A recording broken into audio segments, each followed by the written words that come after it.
Students, welcome to my channel Mahishi account classes. और आज आप पढ़ रहे हैं बीकॉम 6 सेमेस्टर एग्जामिनेशन 2024-25 का अकाउंटिंग फॉर मैनेजर्स का जो पेपर है उसका पार्ट 4। चलिए पढ़ते हैं पहला question. Standard costing makes the work of valuation of inventory easier because inventory is value add.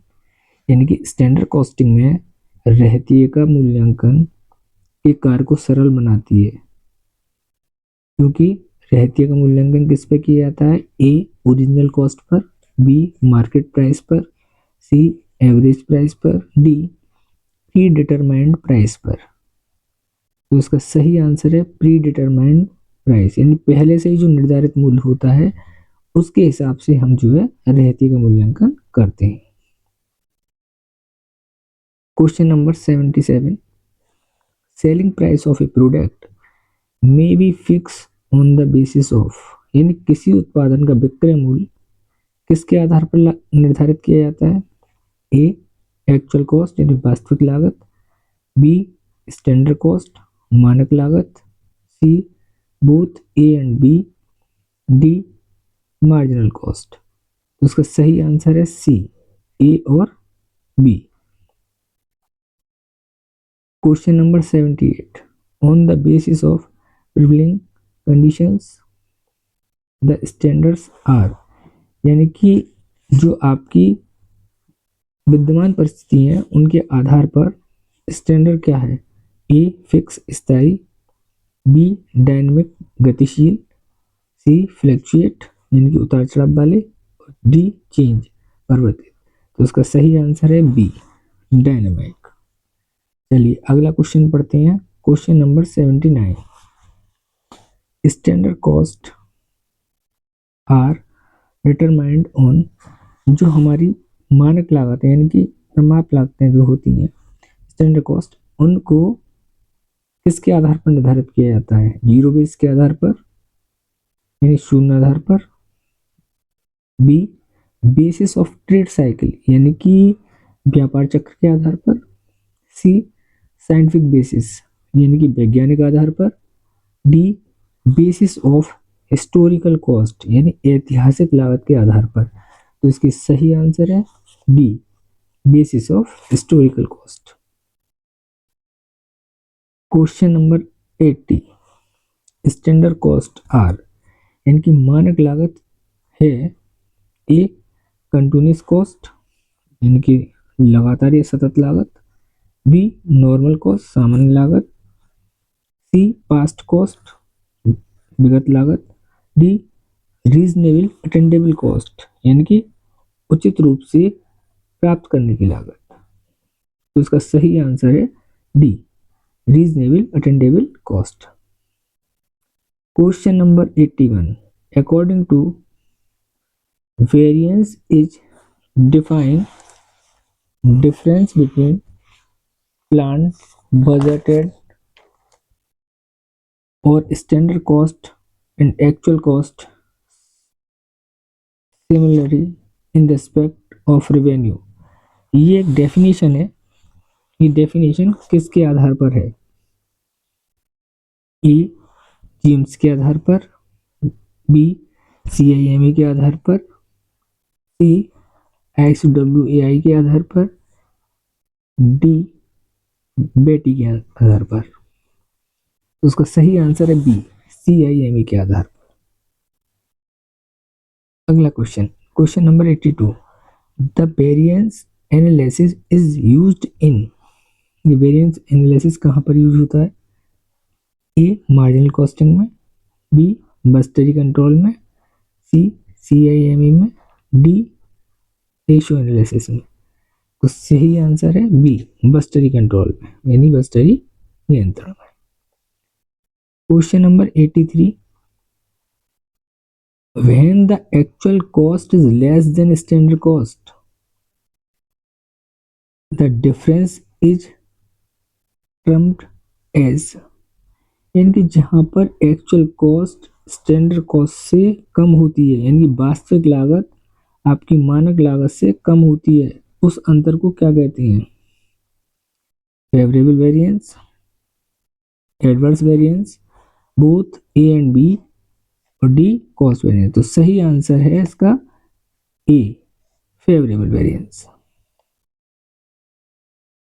Question number 84, the process of computing the amount of variance and isolating the causes of variance between, यानी कि the process of computing the amount of variance, यानी कि विचरण की मात्रा की गणना करने के लिए और विचरण मध्य के कारणों को पृथक करने की प्रक्रिया क्या कहलाती है? बजटेड एंड स्टैंडर्ड, यानी बजट और मानक, एक्चुअल एंड स्टैंडर्ड, वास्तविक एवं मानक, सी बजटेड एंड एक्चुअल, यानी कि बजट और वास्तविक, डी बजटेड एंड प्रोजेक्ट, यानी कि बजट और अनुमानित प्रोजेक्टेड को। तो सही आंसर है C budgeted and actual. Question number 84, when actual cost are higher than standard cost, जब आपकी वास्तविक लागत मानक लागत से अधिक होती है,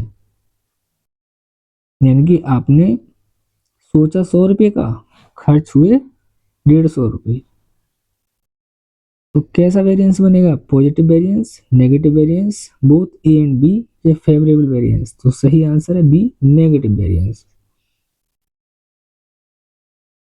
question number 86, the situation of zero variance occurs when the, यानी कि शून्य विचरण की स्थिति कब होती है? A, actual result become zero, वास्तविक परिणाम जो है शून्य हो जाता है। B, plan result become zero, यानी कि जो नियोजित परिणाम है वो शून्य हो जाता है। C, actual result are equal to plan result, यानी वास्तविक परिणाम नियोजित परिणाम के बराबर हो जाते हैं।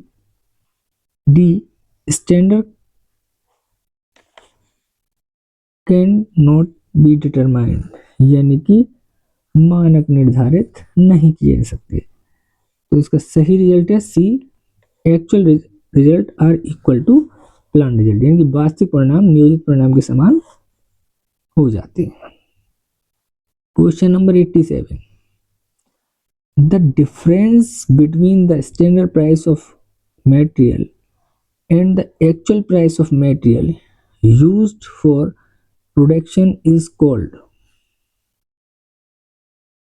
यानी कि डिफरेंस बिटवीन किस किस में डिफरेंस करा रहा है वो? सामग्री के स्टैंडर्ड प्राइस में और एक्चुअल प्राइस में। ये कहता है कि सामग्री के स्टैंडर्ड प्राइस और एक्चुअल प्राइस को, वास्तविक कीमत के मध्य के अंतर को क्या कहते हैं?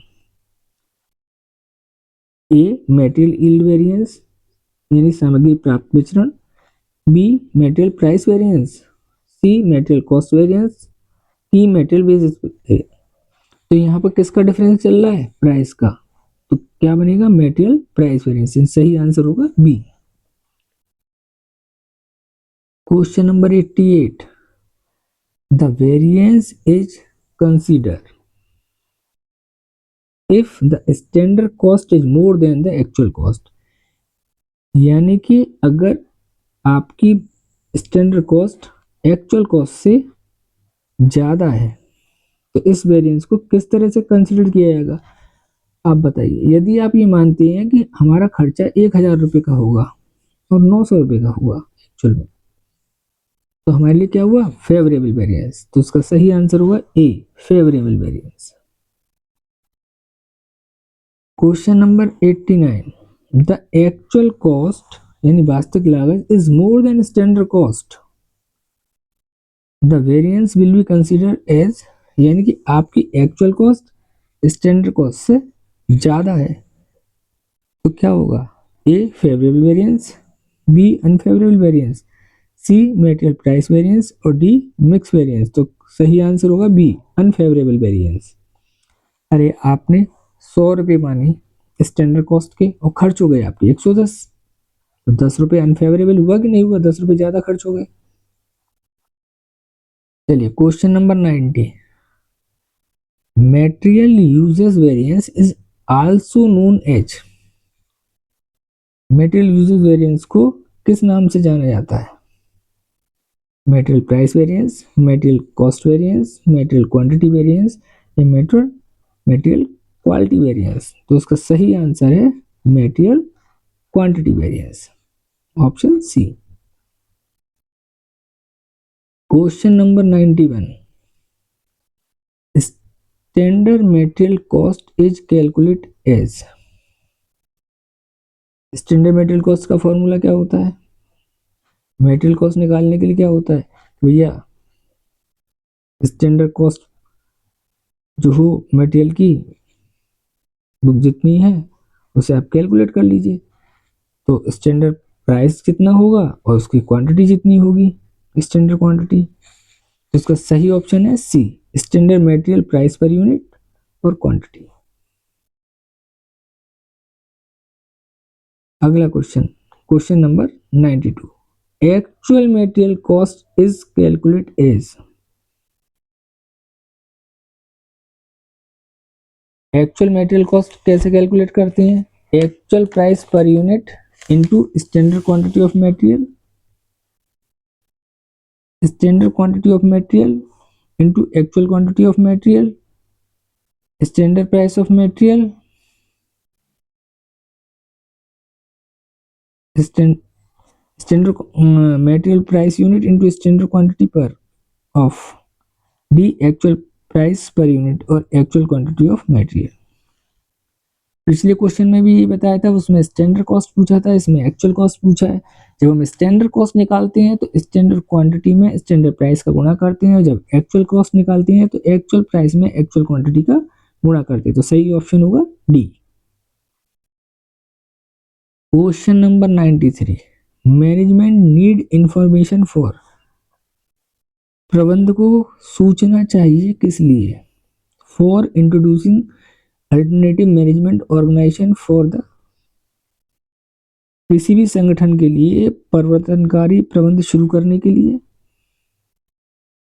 B, to effectively carry out a disinvestment programme, यानी कि हमें कोई डिसइन्वेस्टमेंट प्रोग्राम करना है तो उसके लिए प्रभावी ढंग से चलाने के लिए। C, arriving at decision and for evaluate performance to run the business effectively, व्यवसाय को प्रभावी ढंग से चलाने के लिए और निर्णय पर पहुंचने के लिए, और वहां पर जो काम हो रहा है उस प्रदर्शन का मूल्यांकन करने के लिए। D, the benefit of society at large, बड़े स्तर पर समाज के लाभ के लिए। देखो मैनेजमेंट का काम क्या है? मैनेजमेंट का काम है डिसीजन लेना, जो आपने परफॉर्मेंस कर रही है बिजनेस उसकी इफेक्टिवली जांच होनी चाहिए, उसके आधार पर आप किसी डिसीजन पे पहुंचते हैं, तो उसकी जो परफॉर्मेंस है उसे इवेल्युएट करके। सही ऑप्शन है C. Question number 94, the backbone any organisation is, किसी भी संस्था के लिए संगठन के लिए बैकबोन क्या होता है? उसका आधार क्या है? A, information, B, employment, C, management, D, capital. उसका सही आंसर है C, management. Question number 95, which of these is usually written in a form of a memorandum, यानी कि इनमें से कौन सा सामान्यतः मेमोरेंडम के रूप में लिखा जाता है? ए, इनफॉर्मल रिपोर्ट यानी अनौपचारिक रिपोर्ट, बी, फॉर्मल रिपोर्ट यानी कि औपचारिक रिपोर्ट, सी, प्रोफेशनल रिपोर्ट यानी कि पेशेवर रिपोर्ट, डी, बिजनेस रिपोर्ट यानी कि व्यवसायिक रिपोर्ट। तो इसका सही आंसर है ए, इनफॉर्मल रिपोर्ट यानी कि अनौपचारिक। Question number 96, reports provide relations finding,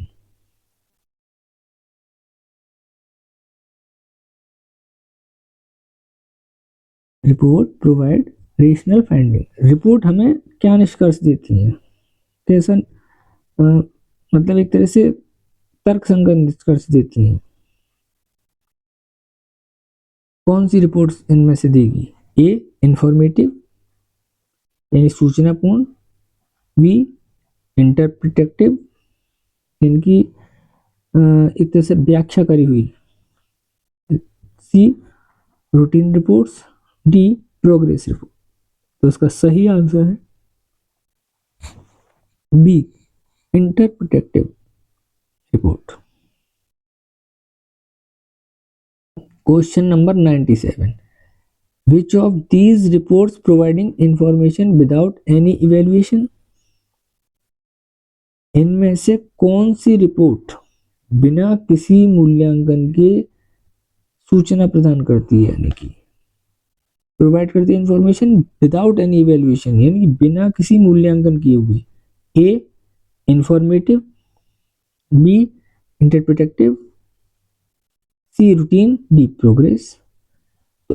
information जो इंफॉर्मेशनल रिपोर्ट्स होती हैं वो जो है सूचनात्मक, बिना किसी मूल्यांकन के, क्योंकि सूचना देने में मूल्यांकन की क्या तुरंत ही प्रदान हो जाती है। Question number 98, which of these is not mentioned in A progress report? यानी कि प्रोग्रेस रिपोर्ट यानी प्रगति की जो रिपोर्ट होती है, इनमें से किस चीज का उल्लेख नहीं होता है? A name of the project, B right choice of instruments, C nature of work, D amount of work left. यानी कि परियोजना का नाम, उपकरणों का सही चुनाव, सी कार्य की प्रगति, डी शेष कार्य की मात्रा। तो उसका सही आंसर है बी उपकरणों का सही चुनाव, right choice of instrument. Question number 99, which of these is not a parameter of formal report? इनमें से कौन सा औपचारिक प्रतिवेदन का पैरामीटर नहीं है? ए प्रेजेंटेशन प्रस्तुति, बी कंप्लेंट शिकायत, सी इंफॉर्मेशन सूचना, डी रिक्वेस्ट यानी अनुरोध। तो उसका सही आंसर है बी कंप्लेंट।